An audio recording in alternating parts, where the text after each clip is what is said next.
வெளியாகியிருக்கும் அண்மை செய்தி. பனையூர் அலுவலகத்தில் தாவேக எம்எல்ஏக்களுடன் விஜய் ஆலோசனை மேற்கொள்கிறார். அண்மை செய்தியாக பார்த்து வருகிறோம். தாவேக எம்எல்ஏக்களுடன் விஜய் ஆலோசனை மேற்கொள்கிறார். பனையூர் அலுவலகத்தில் அண்மை செய்தி. பனையூர் அலுவலகத்தில் தாவேக எம்எல்ஏக்களுடன் தாவேக தலைவர் விஜய் ஆலோசனை மேற்கொண்டு வருவதாக அண்மை தகவல் வெளியாகியிருக்கிறது.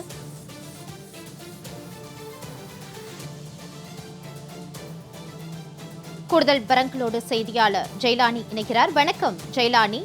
தாவேக எம்எல்ஏக்களுடன் விஜய் தற்போது ஆலோசனை மேற்கொள்ள உள்ளதாக தகவல் வெளியாகியிருக்கிறது. கூடுதல் விவரம் என்ன? வணக்கம் மாலதி. தமிழக சட்டமன்ற தேர்தல் முடிவுகள் என்பது நேற்றைய தினம் வெளியானது. இந்த சட்டமன்ற தேர்தலில் தமிழக வெற்றி கழகம் சார்பில் போட்டியிட்ட வேட்பாளர்கள் 108 இடங்களில் வெற்றி பெற்று வெற்றி வாகை சூடியிருக்கிறார்கள். குறிப்பாக தமிழகத்தில் அதிக தொகுதிகளை வெற்றி பெற்றிருப்பதன் காரணமாக பெரும்பான்மையான சட்டமன்ற உறுப்பினர்கள் இருக்கிறார்கள். ஆனால் தமிழகத்தில் ஆட்சி அமைக்க வேண்டும் என்றால் அதில் பாதி அளவிற்கான அந்த சட்டமன்ற உறுப்பினர்கள் என்பது பெரும்பான்மையை நிரூபிக்க வேண்டும். தமிழகத்தில் பெரும்பான்மையை நிரூபிக்க வேண்டும் என்றால் 118க்கும் மேற்பட்ட சட்டமன்ற உறுப்பினர்கள் அதற்கு ஆதரவு தெரிவிக்க வேண்டும். இந்நிலையில் தமிழக வெற்றி கழகத்திற்கான இந்த ஆதரவு என்பது 108 சட்டமன்ற உறுப்பினர்கள் மட்டுமே தமிழக வெற்றி கழகத்தின் சார்பில் போட்டியிட்டு வெற்றி பெற்றிருக்கிறார்கள். அதிலும் குறிப்பாக தமிழக வெற்றி கழகத்தின் தலைவர் விஜய் 2 தொகுதிகளில் போட்டியிட்டார். அந்த 2 தொகுதிகளிலுமே வெற்றி வாகை சூடியிருக்கிறார். குறிப்பாக பெரம்பூர் மற்றும் திருச்சி கிழக்கு ஆகிய 2 தொகுதிகளிலுமே போட்டியிட்டு வெற்றி பெற்றிருக்கிறார். இந்த 2 தொகுதிகளில் ஒரு தொகுதியை அவர் ராஜினாமா செய்ய வேண்டும். ஏனென்றால் ஒருவர் ஒரு தொகுதியில் மட்டுமே சட்டமன்ற உறுப்பினராக பதவி வகிக்க முடியும். இதன் காரணமாக தமிழக வெற்றி கழகத்திற்கான இந்த சட்டமன்ற உறுப்பினர்களுக்கான எண்ணிக்கை என்பது 107 மட்டுமே கணிக்கப்படும்.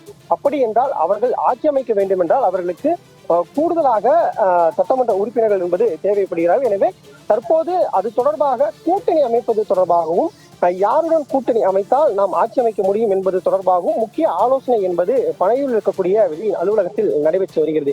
குறிப்பிட்டு சொல்ல வேண்டும் என்றால் தமிழகம் முழுவதிலும் வெற்றி பெற்ற தமிழக வெற்றி கழக சட்டமன்ற உறுப்பினர்கள் அனைவரையுமே நேரடியாக பனையூரில் இருக்கக்கூடிய அலுவலகத்திற்கு வர வேண்டும் என்பதாக அக்கட்சியின் தலைவராக இருக்கக்கூடிய விஜய் உத்தரவு பிறப்பித்திருந்தார், ஆணை பிறப்பித்திருந்தார். அந்த அடிப்படையில முக்கிய உறுப்பினர்களாக பார்க்கப்படக்கூடிய ஆதவ் அர்ஜுனா, புஷி ஆனந்த் மற்றும் செங்கோட்டையன் உள்ளிட்ட அனைத்து சட்டமன்ற உறுப்பினர்களும் தற்போது பனையூரில் இருக்கக்கூடிய இல்லத்திற்கு காலை முதலாகவே வருகை தந்திருந்தார்கள். இதன் காரணமாக பனையூர் அலுவலகம் முழுவதுமாகவே காவல்துறையினர் கட்டுப்பாட்டில் இருந்தது. பனையூர் அலுவலகத்திலிருந்து சுமார் 600-700 மீட்டர் அளவிற்காக முழுவதுமாக இருபுறங்களிலும் காவல்துறையினர் முழுவதுமாக பாதுகாப்பு பணியில் ஈடுபட்டிருந்தார்கள். பேரிகேடுகள் அமைக்கப்பட்டு ரசிகர்கள் தொண்டர்கள் யாரும் உள்ளே வர முடியாத அளவிற்காக பாதுகாப்பு என்பது ஈடுபடுத்தப்பட்டது. இந்த நிலையில் தான் சற்று நேரத்திற்கு முன்பாக தமிழக வெற்றி கழகத்தின் தலைவர் நீலாங்கரையில் இருக்கக்கூடிய இல்லத்திலிருந்து புறப்பட்டு பனையூர் அலுவலகத்திற்கு வந்திருந்தார். பனையூர் அலுவலகத்திற்கு வந்த தமிழக வெற்றி கழக தலைவர் விஜய்க்கு கழக தொண்டர்கள் உற்சாகமான வரவேற்பு என்பதனை அறிவித்தார்கள்.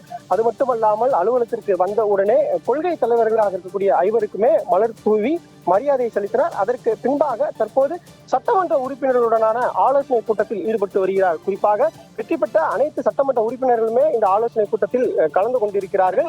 தங்கள் பெரும்பான்மையை நீடிப்பதற்காக அடுத்த கட்ட நடவடிக்கைகளை எப்படி மேற்கொள்வது, எந்த வகையில் மேற்கொள்வது, எந்தெந்த கட்சிகளுடன் கூட்டணி நடத்தினால் சரியாக அமையும் என்பது தொடர்பான தீவிரமான ஆலோசனை என்பது தற்போது நடைபெற்று வருகிறது. ஆலோசனை தொடங்கி 15 நிமிடத்திற்கு மேலாக ஆகிறது. தொடர்ச்சியாக இந்த ஆலோசனைக்கு பிறகாகவே தமிழக வெற்றி கழகத்தின் அடுத்த கட்ட நகர்வுகள் எப்படி இருக்கும், யார் தமிழக வெற்றி கழகத்திற்குடனான கூட்டணியில் வருவார்கள் என்பது தொடர்பான விவரங்கள் எல்லாம் தெரிய வரும். அளவில் ஜெயலானி தொடர்பான விரிவான விவரங்களோடு இணைந்தமைக்கு நன்றி.